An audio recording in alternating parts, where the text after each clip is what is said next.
Mes très chers compatriotes, en ce moment difficile où le monde fait face à un défi existentiel, nous devons redoubler d'efforts, de solidarité et de vigilance, d'autant plus que l'état de délabrement avancé de notre pays, l'insécurité à l'Est, l'absence de leadership au sommet de l'État et la faillite de nos institutions accentuent les difficultés que nous avons à faire face à la menace du Covid-19.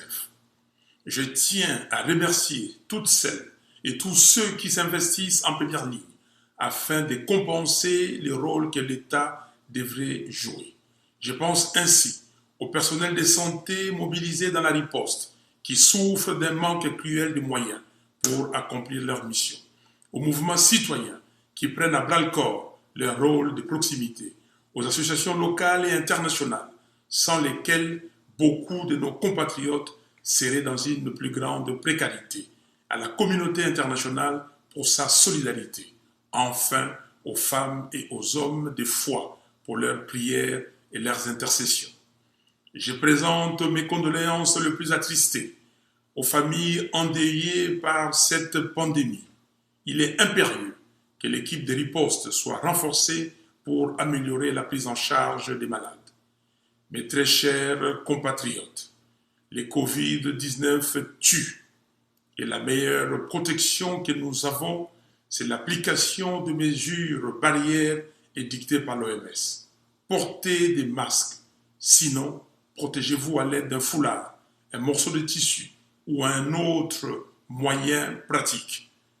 Dans cet élan, j'en appelle au génie créateur des Congolais pour la fabrication locale des masques, la production de gel hydroalcoolique et autres outils de protection. Je remercie ceux qui ont répondu favorablement à la campagne de solidarité nationale que j'ai lancée à travers Caritas Congo. J'en appelle particulièrement à nos sœurs et frères de la diaspora de répondre massivement à cet appel. Le pays a besoin de vous. J'ai saisi par ailleurs cette occasion pour communiquer les numéros Airtel Money de Caritas Congo, 0102.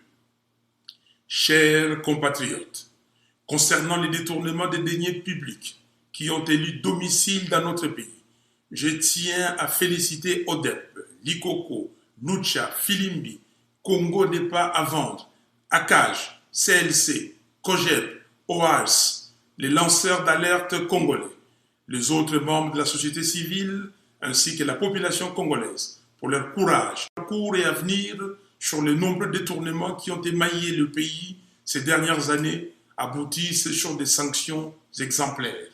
À cet effet, un audit digne de ce nom doit être effectué à la CENI pour que M. Nanga et M. Bassengezi, entre autres, s'expliquent sur l'utilisation de près d'1 milliard de dollars dépensés pour les élections de 2018. À tous mes compatriotes qui nourrissent un fanatisme aveugle des femmes et hommes politiques, ressaisissez-vous. Les millions détournés représentent des routes sur lesquelles vous ne conduirez jamais, une gratuité de l'éducation de base à laquelle vos enfants n'auront pas accès, de l'eau qui ne coulera où vous ne pourrez pas vous faire soigner et j'en passe. Cultivez plutôt le fanatisme pour la République et ses lois.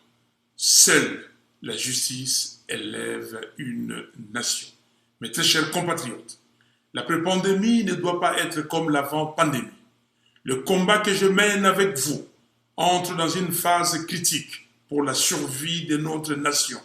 Et les épreuves actuelles nous offrent l'opportunité de montrer notre détermination pour le vrai changement afin de bâtir un Congo fort, digne et prospère.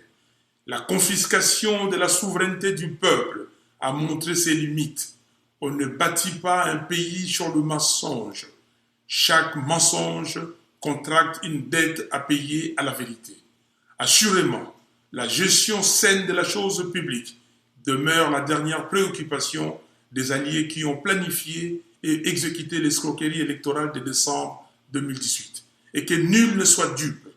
La responsabilité personnelle de M. Félix Tshisekedi est aussi engagée dans la gestion de son programme de 100 jours et dans les dossiers de 15 millions de dollars. En effet, la responsabilité politique ne se délègue pas.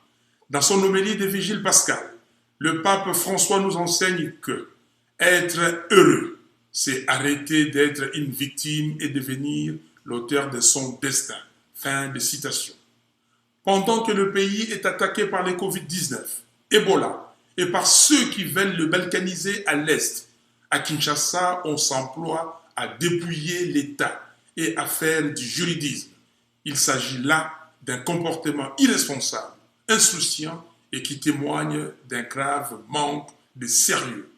C'est pourquoi, peuple congolais, très chers compatriotes, aujourd'hui, plus que jamais, préparons-nous à récupérer notre souveraineté.